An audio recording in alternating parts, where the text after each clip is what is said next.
Provérbios capítulo 1, um texto com milhares de anos. Mas a pergunta que fica é, isso ainda serve para alguma coisa hoje? A nossa ideia aqui é exatamente essa.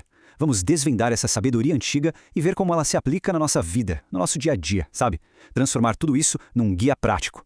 Olha, tudo começa com essa frase aí. Ela não tá aí por acaso, não é só uma abertura bonita, é na verdade a base, o alicerce de todo o resto. Se a gente não pegar o sentido disso aqui, o resto do capítulo fica meio perdido. Mas espera aí, que história é essa de temor? O que isso quer dizer de verdade? Então, é fundamental a gente entender isso logo de cara. A palavra temor aqui esquece a ideia de medo, de pavor, não é nada disso. Pensa mais como um respeito, mas um respeito profundo, sabe? Uma reverência. É tipo reconhecer que existe uma fonte de conhecimento que vai muito além da nossa própria vivência. É a atitude de quem fala, ok, eu tenho muito o que aprender. Bom, esse aqui é o nosso roteiro de hoje, o nosso mapa. A gente vai começar entendendo o propósito da sabedoria, depois passamos pelo alerta sobre as más influências, aí vamos ver como a sabedoria nos chama, o que acontece quando a gente ignora esse chamado e, para fechar, 5 lições bem práticas para a vida. Então vamos lá, primeira parte, o propósito da sabedoria. Porque, antes da gente sair correndo atrás de alguma coisa, é bom saber para que ela serve. Por que se dar ao trabalho de buscar sabedoria? O que a gente ganha com isso, na prática, no dia a dia? Olha só, segundo o texto, o objetivo é bem concreto. Não é uma coisa abstrata, não. É sobre desenvolver habilidades reais, tipo ganhar sabedoria prática para resolver as coisas, ter disciplina para não desistir no meio do caminho, bom senso naquelas horas difíceis e, claro, a capacidade de ser justo e tomar a decisão certa na hora H. Agora se liga nesse ponto que é crucial. Existe uma barreira gigante para conseguir essa sabedoria toda, o orgulho. Sabe? Aquela atitude de achar que já sabe de tudo, e isso simplesmente trava a evolução. A pessoa fecha a porta para qualquer aprendizado novo. A sabedoria de verdade só entra quando existe humildade para dizer, olha, eu não sei tudo não, preciso aprender mais. E agora a gente chega no primeiro grande teste prático. É aqui que a sabedoria é colocada à prova. O texto é bem direto. Ele mostra que a vida tem tipo uma encruzilhada, sabe? 2 caminhos. E a forma como a gente lida com as influências à nossa volta, bom, isso praticamente define o nosso futuro. E qual é a primeira tentação que aparece? Ah, essa é clássica. É a do atalho. Aquele papo de vamos ganhar dinheiro fácil. A promessa de ter um resultado incrível, rapidinho, sem muito esforço, às vezes meio duvidoso. É o convite para pular as regras do jogo. Mas quem é sábio já sabe, né? O que vem fácil, geralmente vai fácil. E a conta depois pode ser bem alta.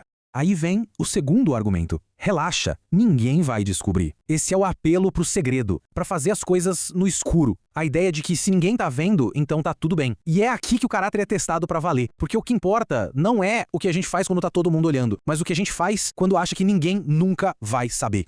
E para fechar o pacote, vem a famosa pressão de grupo. Ah, mas todo mundo faz. Essa talvez seja a desculpa mais usada no mundo para fazer coisa errada.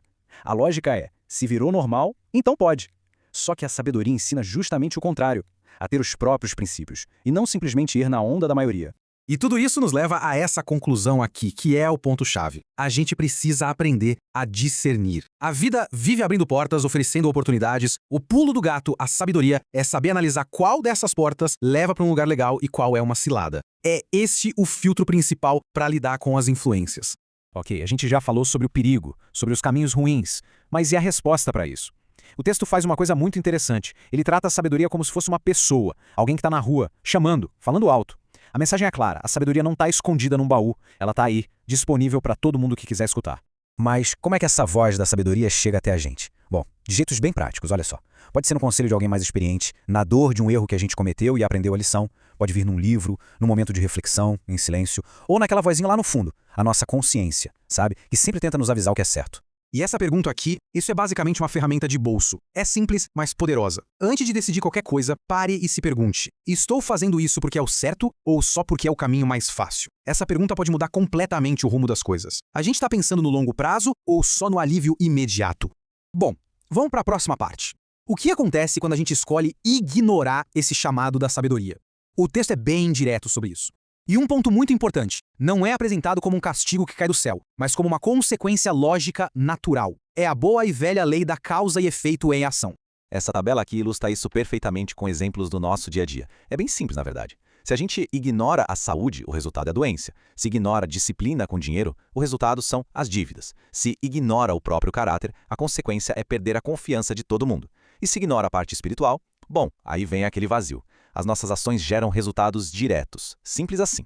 E essa frase aqui é pra gente guardar. O grande problema não é cometer um erro. Todo mundo erra, isso faz parte. A tragédia de verdade, segundo o que a gente tá vendo, é errar e não aprender nada com isso. É cair e se recusar a entender por que caiu. É insistir no mesmo erro de novo, ignorando a lição. E agora, para a gente fechar, vamos para o que interessa, a prática. Como é que a gente pega tudo isso que foi dito e transforma em ação, hoje? O texto nos dá um resumo, quase um kit de sobrevivência com 5 lições fundamentais. Vamos passar por elas uma a uma. Primeira, nem tudo que é fácil é correto. Fique de olho nos atalhos. Segunda, escolha bem com quem anda. Dizem que a gente é a média das 5 pessoas com quem mais convive, né? Faz sentido. Terceira, esteja sempre aberto a aprender. Não importa a idade, não importa o quanto a gente acha que sabe, sempre tenho que aprender. Quarta, pense a longo prazo. As decisões de hoje vão construir o amanhã. E quinta, ouça sua consciência. Aquela vozinha interna geralmente está certa. O capítulo termina com essa promessa aqui. E quando fala em viverá em segurança, não é sobre ter uma vida sem nenhum problema. Isso não existe. A ideia é outra. É sobre ter uma força interior, uma estabilidade, uma paz que permite que a gente passe pelos problemas da vida sem ser totalmente destruído por eles. É uma segurança que vem de dentro, não de fora. E se a gente tivesse que resumir o capítulo inteiro em uma única frase, seria essa: não tem meio termo. É uma escolha com 2 resultados muito claros. Ouvir a voz da sabedoria é um caminho de proteção para a vida. E ignorar essa voz é, naturalmente, um caminho de autodestruição. E para a gente fechar de verdade, fica essa pergunta. É um convite para pensar. Depois de tudo que a gente viu, a reflexão final é essa. Qual decisão importante eu ando empurrando com a barriga? Talvez por ser difícil, talvez por conveniência. Colocar a sabedoria em prática começa agora, com uma atitude.